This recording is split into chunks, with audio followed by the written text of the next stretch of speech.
you have 3 kids. You're the breadwinner of the family. Yeah, Kyle stays home, he does. which for a lot of people believe that's the hardest job on the planet. It's way harder. Way harder. How has that been for you, being the breadwinner, both just in your marriage, Yeah.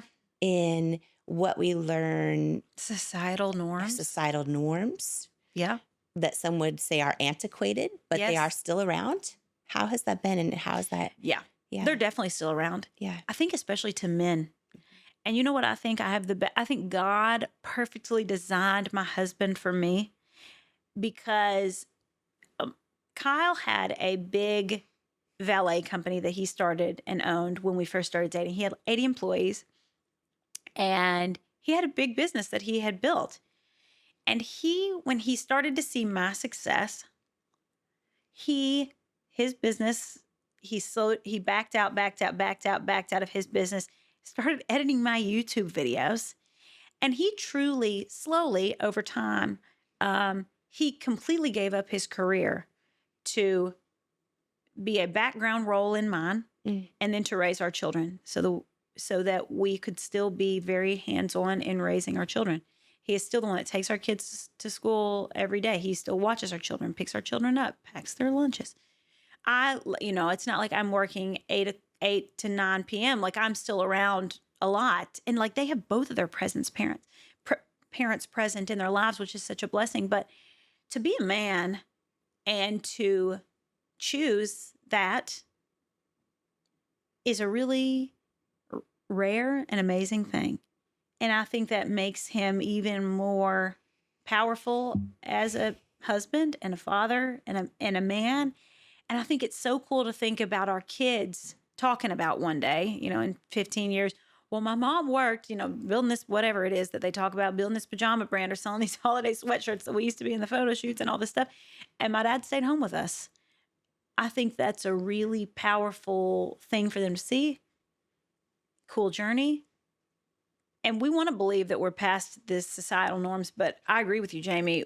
We're not, because I think a lot of men would not do, well, a lot of men maybe wouldn't have the opportunity to do what my husband does. Maybe a lot of men would like to stay home with their kids, but I think that it is just such an amazing thing that he gave up everything, just like my mom did raising us.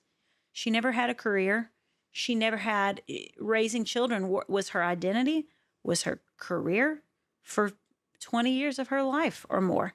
But yeah, my husband gave up everything to take a step back, and not back. We shouldn't say back. We should say forward, and to do the hardest job.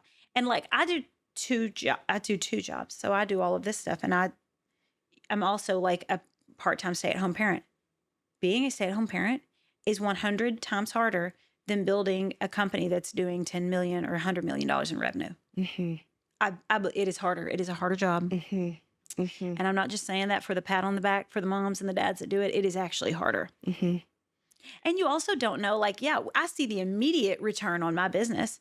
You don't know how these kids are going to turn out for 20 years. So you're like putting in all the work and nobody's saying thank you. You don't even know how it's going to turn out. No one's saying thank you. And ain't nobody paying you, Yeah. You're getting beat up every day. It's Does it ever, with Kyle or just with your marriage, does it ever present any challenges because of like traditional? Yes. Rarely, but yes. I think that there are times where Kyle looks at the reward of what I'm doing and looks at the reward a little bit of what he's doing. And he's just like, I'll come home from work sometimes and he's just like, man, that's so fun. Like what you were doing. And he's like, every once in a while he'll say like, I miss working and I miss building something. And he's like, I know I'll do it again one day, but he misses it. Yeah. And sometimes like days at the end of the day. And I think that like, if you're a working parent that's listening to this and you have a stay-at-home parent, sometimes whenever I come home and when he's like quiet or he feels like removed or he feels like he's exhausted and he's like not saying anything to me, or maybe he's like short and he's like, I am just overstimulated and totally exhausted from these 3 kids. Yeah. I think that is a challenge that a lot of people because we're always like, well, what did I do? Because we're always thinking about ourselves. And it's just like, I just want everything to be okay. But like learning that and remembering that it's just a really hard thing that he's doing whenever he's home with the kids. Yeah. And remembering when I go home that he's had a really long, hard, overstimulated day. Like maybe I have a bad day at work, but it's just like so obvious of what it is. Like this happened and that's why I feel this way. I don't think it is with a stay-at-home parent. It's just like, I just feel like all the life that was in me this morning was sucked out by all of these children. I gave it all away. Yes. I think that's a challenge and something that I've had to learn and meet with grace and understanding. And understand that sometimes his tank is empty at the end of the day. And maybe he doesn't even know why, but it's because of all those children. Yes. Yeah. You know, I think if we are blessed and privileged enough to have a situation where a partner wants to be the stay-at-home parent, you know, I have to tell you, Mallory, in most of my friendships, it's the woman that's working and their partners stay at home. Yes. And they would not trade it for anything. Like they love knowing like someone's there, everything's okay. They can travel, they can like different things like that. And that their kids are in such great hands. And things are changing really, really rapidly. You know, but we're still in that point where it's typically been a little different in the past.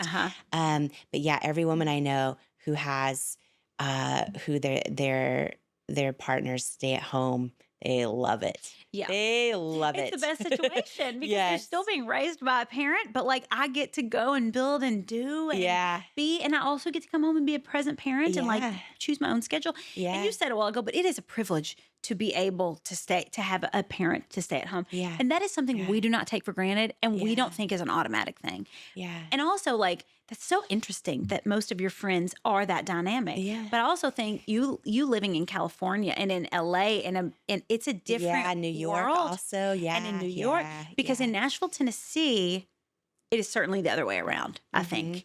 I think that, you know, geographically, demographically, it's just different places, but I feel like I'm in the minority and I feel very lucky. But you know, there are days that like I'll take my kids to the trampoline place because I still am able to work at my own schedule. And I'm so fortunate to do that because I can still play a part-time stay-at-home mom role. And there's sometimes, Jamie, where it is so funny that I feel like this, but I do, that we'll go to the trampoline place and I'm sitting there and I'm watching the mom that I know is a full-time stay-at-home mom that doesn't work.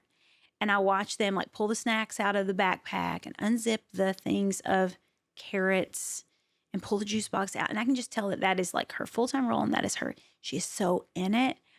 And sometimes I envy that. Because my sister is also pretty much a full-time stay-at-home parent.